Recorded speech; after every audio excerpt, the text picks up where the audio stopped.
माझं नाव बंशी पोपट शिंदे, राहणार आरंगाव शिंदेवाडी, तालुका जिल्हा अहमदनगर. मी 5 वर्षापासून शेती करत आहे.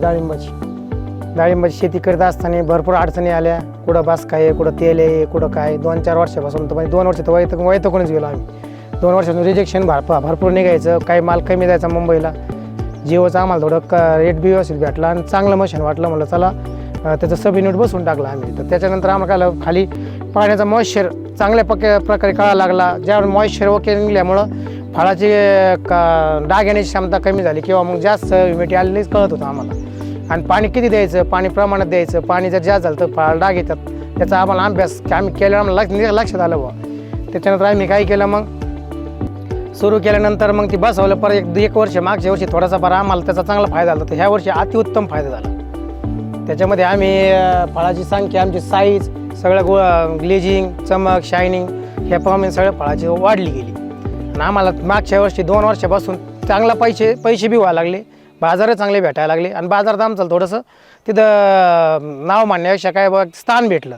नाही तर अशी परिस्थिती व्हायची, आपण खराब माल नेला तर आम्हाला कोणी विचारित नव्हतं. म्हणजे असं भागवायचा. हा विषय म्हणजे सगळ्यात महत्त्वाचा हा विषय आहे. आता चला ठीक आहे, चांगला आणि कुठंतरी प्रयत्न केले, काहीतरी नवीन टेक्नॉलॉजी आपण आपसात केली बी पाहिजे, तरच कुठं शेतीला एक चांगलं वळण मिळेल असा विषय. माझं कसं आहे, मी सकाळी उठतो 6 वाजता उठलं का पहिलं बागात येतो. बागात 6 ते 8 बागात पूर्ण याडा होतो माझा. पूर्ण सगळं चेक करायचं, फळाला काय परिस्थिती, काल काय होते, आज काय होती, डाग येण्याची क्षमता काय आहे, किंवा वातावरण कसं आहे, पाऊस येऊ शकतो, काय होऊ शकतं, हे करून मग 8 वाजता घरी जाणार. घरी गेल्यानंतर घरच्यांच्या संग चर्चा करणार. घरी माझे 2 भाऊ येतं, त्यांच्या मंडळी, माई मंडळी, आम्ही त्या तिघी, हे दोघं 5 जणांसंग चर्चा करायची.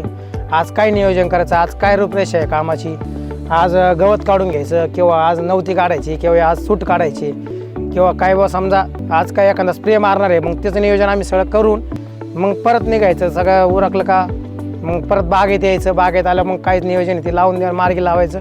मग आपलं स्प्रे वगैरे आणायला नगर जाणे किंवा नाही तर मग बागेतच दिवसभर आपण मशागत किंवा मदत करणे, काही गोष्टी आपण करत असतो. आज आपलं नित्यनेम आहे रोजचा सकाळचा. असं कसं आहे, इथून मागं मशीन नव्हतं बसवलं त्याच्या काळात असा विषय व्हायचा.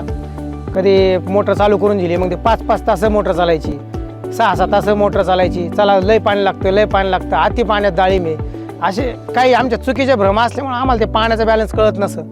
त्या टायमाला आमचं मॉइश्चर राहत नसं. मग नंतर आम्हाला त्याचा अभ्यास केल्यावर कळाला मॉइश्चर म्हणजे काय, मुळी पांढरी यायची कशामुळे जाती, कशामुळे येते, याचा अभ्यासच नाही.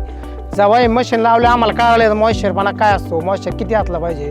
मशीन सांगतं आम्हाला एवढ्या घंटे पाणी द्या, आज एवढीच गरज आहे, तेवढीची गरज आहे. तर आमची पांढरी मुळी मरत नाही. पांढरी मुळी चांगली राहिल्यामुळं फळाला डागडूग कमी येतो. समजा तुमचे ह्युमिडिटी बी झाडातली कमी राहते आणि ग्रोथ बी कमी झाड देतं. अति पाणी नसल्यामुळं सूट निघत नाहीत. हा एक त्याचा बेनिफिट आपल्याला मिळतो. काय झालं, आम्ही बागेत असताना बागेचं मग नुकसान जास्त वाढायला लागल्यामुळं आम्ही म्हणलं तर काहीतरी निर्णय घ्यावा लागला आम्हाला. आमचं जी उत्पादन होतं ते 4 लाखाहून 2 लाखावर आलं, 2 लाखाहून 1 लाख यायची वेळ आली पार. म्हणलं आता काहीतरी डिसिजन घेणं गरजेचं आहे. मग तुषार साहेबांची आमची गाठ पडली. ते म्हणले, नलांडे साहेब म्हणले का आपण एक काम करू, आम्ही एक मशीन बसू आपण बागामध्ये, सेन्सर सिस्टीम, तुम्हाला पाणी कळेल, तुम्हाला मॉइश्चरपणा कळेल, तुम्हाला AC कळेल. त्यावेळी तुमचा फायदा असा होईल का जेणेकरून त्यांनीच आम्हाला जास्त माहिती दिली का जेणेकरून तुमची पांढरी मुळी वाढण्याची क्षमता वाढेल, पांढरी मुळी मर नाही होणार, त्याने तुमची झाडावर डाग येण्याचे प्रमाण बी कमी राहील. हा त्यांनी आम्हाला चांगला सल्ला दिला. आम्ही त्यांची गाठ घेतली. मग त्यांनी आम्हाला सजेस्ट केलं हे जिओ कंपनीचं मशीन फिट करा, याचे तुम्हाला चांगले फायदे होतील. आम्ही मग काय केलं, थोडा आता आम्हाला अनुभव नसला, आम्ही म्हणलं ठीक आहे साहेब काय हरकत नाही. मग आपण त्यांच्या याच्यावर आम्ही बसवलं. आम्ही फिटिंग करून घेतलं 1 महिन्याभरानंतर. आम्ही फिट केल्यानंतर आमच्या माल त्या लिंबू साईजच्या बारीकच होता त्या टायमाला. आम्ही बसवल्यानंतर आम्हाला चांगली साईज बी आली, मालाला मॉइश्चरपणा बी कळाला. आम्ही त्या मशीनप्रमाणेच पाणी देत गेलो, मशीनप्रमाणेच स्प्रे मारत गेलो. त्याचा आम्हाला जसं आलं टेन तसं आम्ही काम करत गेलो. त्याचा आम्हाला अतिउत्तम रिझल्ट भेटला. रिझल्ट तुमच्या समोर आहे. आम्हाला काय झालं, आम्हाला मशीन बसवल्यानंतर एक चांगला फायदा असा वाटला का सगळ्यात महत्त्वाचं पाणी बचत झाली. आम्हाला मशीन जेव्हा सांगाल तेव्हाच आम्ही पाणी दिलं आणि तेव्हा पाणी दिल्यामुळे आम्हाला त्याचा बेनिफिट काय मिळाला का झाडामध्ये ग्रोथ लिमिटेड राहिली, त्याला कंट्रोल झाला सगळ्यात महत्त्वाचा विषय. पण बाकी डागांना बी तुमचा थोडा प्रॉब्लेम कमी आला कारण झाडामध्ये ग्रोथ नसल्यामुळे नवती नाही निघली. मग ते बी आम्हाला एक डबल फायदा का नवती काढायचा खर्च नाही आला.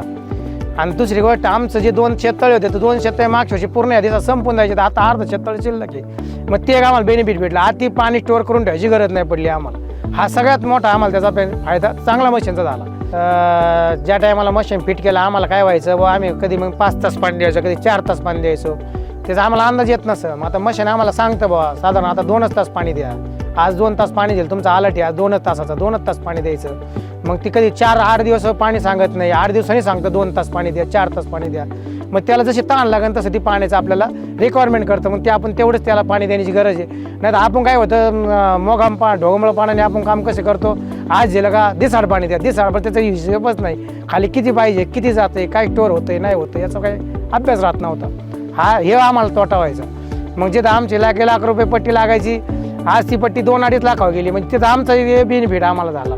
आम्ही मशीनचं एक मेन युनिट लावलं, एक सब युनिट लावलं. सब युनिट लावल्याचं आम्हाला असं काय मेन युनिटचा फायदा आहेच आहे, सब युनिटचा सुद्धा आम्हाला फायदा भेटू राहिला.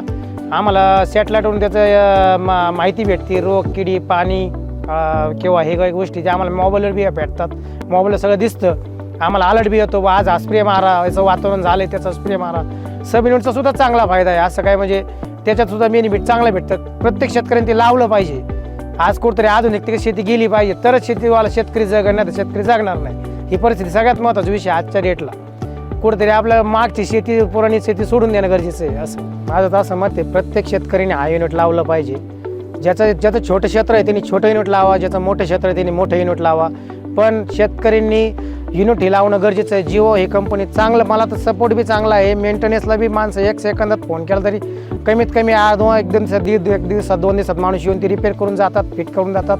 आपल्या काही जर मनाचं काही शंका असेल एका फोनवर आपण त्याला विचारू शकतो, ते लगेच रिपोर्ट देतात आपल्याला. काय कमी असेल काय जास्त असेल तर ह्या कंपनीची सर्व्हिस बी चांगली आहे आणि तुम्ही हा युनिट लावा असं माझं सगळ्यांना म्हणणं आहे. धन्यवाद.